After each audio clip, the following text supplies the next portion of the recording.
Library स्थित Christ church को गिरासू भवन की श्रेणी का ईसाई समुदाय ने विरोध किया और इसको लेकर उप जिलाधिकारी को ज्ञापन प्रेषित किया, जिसमें मांग की गई है कि क्राइस्ट चर्च गिरासू भवन की श्रेणी में नहीं है। उसके बावजूद भी नगर पालिका द्वारा नोटिस देकर 24 घंटे के अंदर उसको तोड़ने का आदेश दिया गया है, जिसका ईसाई समुदाय विरोध करता है। इस मौके पर प्रेम सिंह ने बताया कि क्राइस्ट चर्च ऐतिहासिक है और 1980 में इसका निर्माण किया गया था। चर्च पूरी तरह से सुरक्षित है और इसे गिरासू भवन की श्रेणी में नहीं लिया जा सकता है। उन्होंने कहा कि इसको लेकर ईसाई समुदाय में नाराजगी है और वह इसका विरोध करते हैं। नायब तहसीलदार कमल राठौर ने कहा कि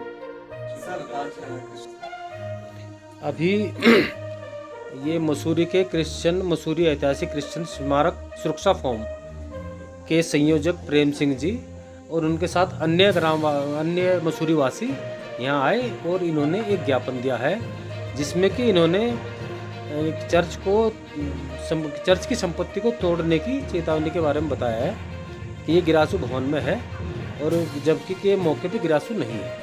तो इनके द्वारा ज्ञापन दिया गया है और उसको जो भी विधिक कार्रवाई होगी वो की जाएगी। आपके द्वारा ज्ञापन दिया गया है, क्या है पूरा मामला? देखिए, मसूरी का एक ऐतिहासिक चर्च है जो 1830 में बनाया गया था और हम लोग क्रिश्चियन समाज के लोग हैं, तो हम लोगों ने विरोध जाहिर किया है। ये ज्ञापन देखा कि उस चर्च को तोड़ने के लिए नगर पालिका ने कल एक टीम भेजी थी। तो उनका ये कहना था कि 24 घंटे के अंदर अगर आपने चर्च को नहीं तोड़ा तो इसे हम JCB से तुड़वा देंगे, इसको गिरवा देंगे। तो जब हमारे द्वारा पूछने में पता लगा कि वो गिरासू भवन की श्रेणी में उन्होंने चर्च को रख दिया कि चर्च जो है जीर्ण अवस्था में, उसको तोड़ दिया जाएगा। जिससे अगर वो जीर्ण अवस्था में होता तो बेशक तोड़ दिया जाता, लेकिन उसमें एक दरार भी नहीं है और वो बिल्कुल बहुत अच्छे हालत में है। वो अंग्रेज़ों का बनाया हुआ है, तो आज तक उसमें किस तरह की ऐसी कोई वो कमी नहीं है कि उसको तोड़ दिया जाए। तो उसके विरोध में हमने आज ज्ञापन दिया है उप जिलाधिकारी को, ताकि उसकी जांच करी जाए और जिसने ये फरमान जारी किया है उसको फरमान को रद्द किया जाए।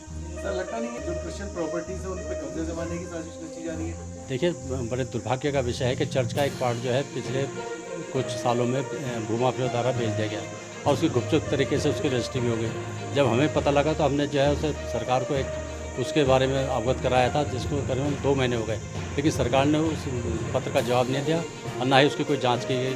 क्योंकि भारत सरकार के जो मुख्य सचिव हैं, उन्होंने सर्वोच्च न्यायालय के आदेश पर एक फरमान जारी किया था राज्य के तमाम जितने भी सचिव हैं उन सबको, कि जिस राज्य में क्रिश्चियन समाज के ज़मीन बिकेगी उसकी जिम्मेदारी DM साहब की होगी। DM साहब को पहले अवगत करा जाएगा, फिर DM साहब के आदेश पर ही उस प्रॉपर्टी बिक सकेगी।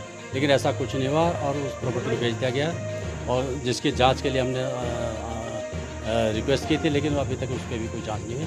उस भूमाफिया के घुसने की वजह से ये सांठगांठ की गई है, जिसको चर्च को गिरासू भवन के श्रेणी तोड़ने की एक साजिश रची गई है। ये कोई कार्रवाई नहीं की जाती है? मैं भारत के मुख्य सचिव के पास जाऊँगा सीधा, जिन्होंने सर्वोच्च न्यायालय के आदेश पर कहा था कि चर्च को किस तरह का कोई नुकसान नहीं पहुंचाया जाएगा और जिस पे कुछ करने से पहले जिलाधिकारी महोदय को संज्ञान में लिया जाएगा।